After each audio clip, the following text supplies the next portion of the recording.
اعوذ باللہ من الشیطان الرجیم بسم اللہ الرحمن الرحیم 3.5 میل لمبی 5 گز گہری اور 5 گز چوڑی خندق کھودنے کا فیصلہ کیا گیا۔ مدینہ طیبہ کی سخت اور پتھریلی زمین میں یہ خندق کھودنا کوئی آسان کام نہ تھا، لیکن قوت ایمانی تمام دشواریوں کو دور کر دیتی ہے۔ رسول اکرم صلی اللہ علیہ وآلہ وسلم نے 10 صحابہ کرام کی ٹولیاں بنائیں اور ہر ٹولی کے ذمے روزانہ کم از کم 40 گز خندق کھودنے کا کام سپرد کیا گیا۔ 3000 صحابہ کرام رضی اللہ تعالیٰ عنہم نے تقریباً 20 دنوں میں 5 گز گہری، 5 گز چوڑی اور 3.5 میل لمبی خندق کھود ڈالی۔ نبی اکرم صلی اللہ علیہ وآلہ وسلم نے اس موقع پر نفس نفیس دوسرے صحابہ کرام کے ساتھ مل کر کام کیا اور صحابہ کرام رضوان اللہ علیہ مجمعین کا حوصلہ بڑھاتے رہے۔ خندق کی چوڑائی اتنی زیادہ تھی کہ تیز دوڑتا ہوا گھوڑا اسے عبور نہیں کر سکتا تھا، اور اس کی گہرائی اتنی تھی کہ اس میں سے آدمی اوپر نہیں چڑھ سکتا تھا۔ نبی اکرم صلی اللہ علیہ وآلہ وسلم نے خندق کھودنے اور مٹی اٹھا کر باہر لانے میں بھی حصہ لیا۔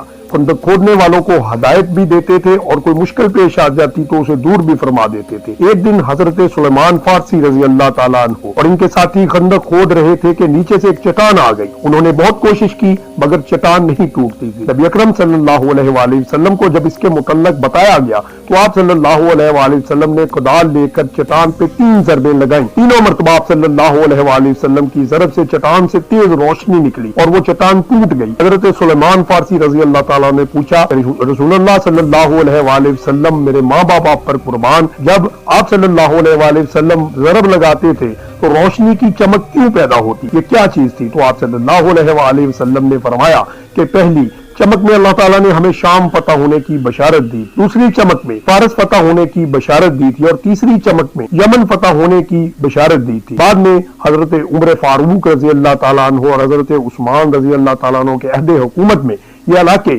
مسلمانوں نے فتح کر لی۔ کفار ہزاروں انسانوں اور جانوروں کا ٹھاٹھے مارتا سمندر لے کر مدینہ منورہ کی طرف دوڑے چلے آ رہے تھے۔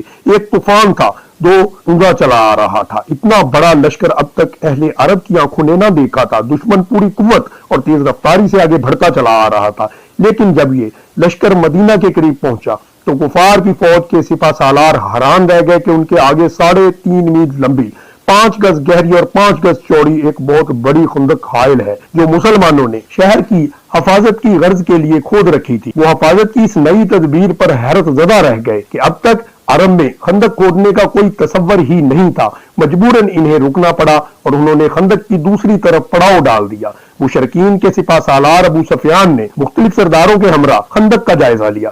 خندق کے پار 3000 افراد پر مشتمل اسلامی لشکر جو کہ خندق کے ساتھ ساتھ تیر انداز مورچوں میں جمے بیٹھے تھے، جب کوئی کافر خندق عبور کرنے کی کوشش کرتا تو مسلمان تیروں کی بوچھار کے اس رستہ روک دیتے تھے اور مشرکین حیران و ششدر رہ گئے تھے۔ قریش نے گھڑ سوار فوج کے سپہ سالار خالد بن ولید، قریش کے نامور سردار عمر بن العاص، حبیرہ بن ابی واہب اور زرار بن الخطاب نے کئی بار خندق عبور کرنے کی کوشش کی، لیکن مسلمان تیر اندازوں نے ہر بار ان کی کوشش کو ناکام بنا دی۔ ایک صبح ابو جہل کے بیٹے اکرمہ نے قریش کے بہادر شاہ سواروں کا ایک دستہ اپنے ہمراہ لیا اور خندق کو عبور کرنے کی کوشش۔ انہیں خندق کا ایک ایسا حصہ مل گیا جو کم چوڑا تھا۔ چند مشرکین کے گھوڑے خندق عبور کرنے میں کامیاب ہو گئے۔ حضرت علی رضی اللہ تعالیٰ عنہ اور دیگر مسلمانوں نے بڑی تیزی سے آگے بڑھ کر ان کا راستہ روک لیا۔ اکرمہ بن ابو جہل، عمر بن حبیرہ بن ابی واہب اور زرار بن خطاب نے مسلمانوں کے گھیرے میں آ گئے۔ حضرت علی رضی اللہ تعالیٰ عنہ نے عرب کے نامور بہادر عمر بن عبد کو قتل کر دیا۔ حضرت عمر فاروق رضی اللہ تعالیٰ عنہ نے زرار کا تعاقب کیا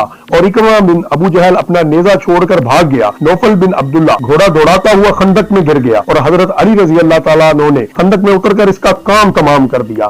ابو سفیان نے نوفل بن عبداللہ کی لاش کے 12,000 درہم دینے کی پیشکش کی، کیونکہ عرب اپنی لاشیں دیت ادا کر کے حاصل کر لیتے تھے، لیکن نبی اکرم صلی اللہ علیہ وآلہ وسلم نے فرمایا ہم مردوں کی قیمت وصول نہیں کرتے۔ آپ نے قریش کے سردار کی لاش ان کے پاس بلا معاوضہ بھیج دی اور اللہ کے رسول صلی اللہ علیہ وآلہ وسلم میدان جنگ میں اپنے دشمنوں کے ساتھ حسن سلوک کی ایک مثال قائم کر دیتے تھے، جبکہ انہی قریش نے جنگ احد میں مسلمانوں کی لاشوں کے ساتھ بہت ہی بے حرمتی کی۔ لیکن نبی اکرم صلی اللہ علیہ وآلہ وسلم نے عرب معاشرہ میں لاشوں کے بلا معاوضہ اور احترام کے واپس کرنے کی ایک نئی روایت ڈال دی۔ جنگ کے دوران خواتین بچوں کو ایک قلعہ میں ٹھہرایا گیا تھا۔ یہ قلعہ بنو نذیر کی آبادی سے متصل تھا۔ یہودیوں کو بھی اس قلعہ پر نظر تھی کہ موقع ملے تو وہ کام کر گزریں۔ ایک یہودی نے کئی مرتبہ خواتین کے اس قلعے کے قریب حالات کا جائزہ لینے کے لیے آیا اور اس قلعے میں دیگر خواتین کے ساتھ رسول اللہ صلی اللہ علیہ وآلہ وسلم کی پھوپھی حضرت صفیہ رضی اللہ تعالی عنہا بھی موجود تھی۔ انہوں نے معاملے کی نزاکت کو بھانپ لیا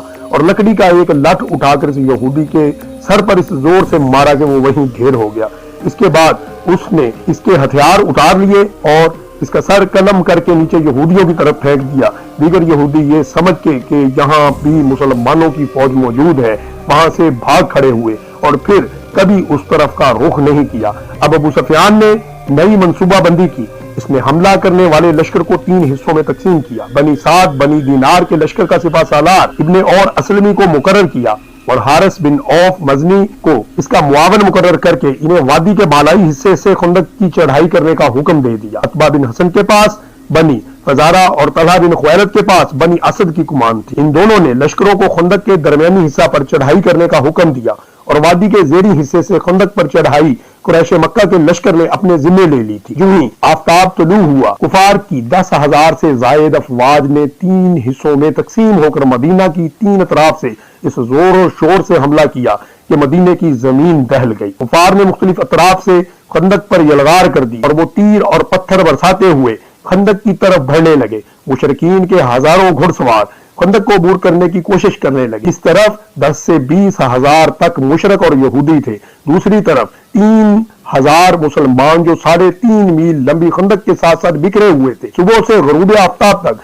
مشرکین کی یلغار جاری رہی اور ان کا ایک دستہ پسپا ہوتا تو دوسرا تازہ دم دستہ اس کی جگہ لے لے۔ مسلمان پورا دن اپنے مورچوں پر مقام سے نہ ہل سکے، وہ تیروں اور پتھروں سے مشرکین کا مقابلہ کرتے رہے۔ یہ حملہ اور لڑائی اتنی شدید تھی کہ نبی اکرم صلی اللہ علیہ وآلہ وسلم اور مسلمانوں کو ظہر اور عصر کی نمازیں ادا کرنے کی بھی مہلت نہ مل سکی۔ اپنی انفرادی برتری کے باوجود کفار کسی ایک جگہ سے بھی خندق عبور کرنے میں کامیاب نہ ہو سکے۔ اللہ تعالیٰ نے مدد فرمائی اور قرآن کریم میں بھی اس کا ذکر ہے کہ جب تم پر دشمن نے اوپر اور نیچے کی طرف سے حملہ کیا اور دہشت کے سبب تمہاری آنکھیں پتھرا گئیں، کلیجے منہ کو آنے لگے، تم اللہ تعالیٰ کی نسبت طرح طرح کے گمان کرنے لگے۔ اس موقع پر اہل ایمان کو آزمایا گیا اور انہیں خوب جھنجھوڑا گیا۔ حضور اکرم صلی اللہ علیہ وآلہ وسلم نے حضرت اسید بن حضیر رضی اللہ تعالیٰ عنہ کی قیادت میں 200 مجاہدین کا ایک دستہ خندق کی حفاظت کے لیے متعین کر دیا۔ خالد بن ولید کفار کا ایک دستے کو ساتھ لے کر دوبارہ پلٹ کر حملہ آور ہوا،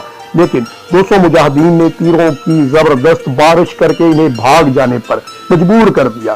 حضرت طفیل رضی اللہ تعالیٰ عنہ بن نعمان مشرکین کی طرف سے آنے والے تیر لگنے سے شہید ہو گئے۔ اسلامی فوج میں منافقوں کی تعداد بھی شامل تھی جو بظاہر مسلمانوں کے ساتھ تھے۔ منافقوں نے مسلمانوں میں انتشار پیدا کرنے اور ان کی ہمتوں کو پست کرنے کی کوشش، جیسا کہ ارشاد الہی ہے، جبکہ اس موقع پر منافق وہ لوگ جن کے دلوں میں روگ تھا کہنے لگے کہ اللہ تعالیٰ اور اس کے رسول نے ہم سے محض دھوکہ فریب کا ہی وعدہ کیا تھا۔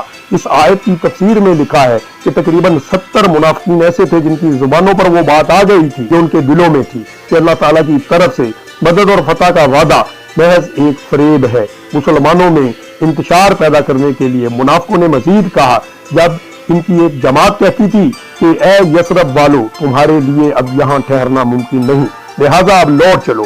اس کے علاوہ منافقوں نے نبی اکرم صلی اللہ علیہ وآلہ وسلم سے اجازت مانگنا شروع کی کہ ہمارے گھر محفوظ نہیں ہے، ہم کو شہر میں واپس چلے جانے کی اجازت دیجیے، جیسا کہ قرآن کریم میں بھی ہے۔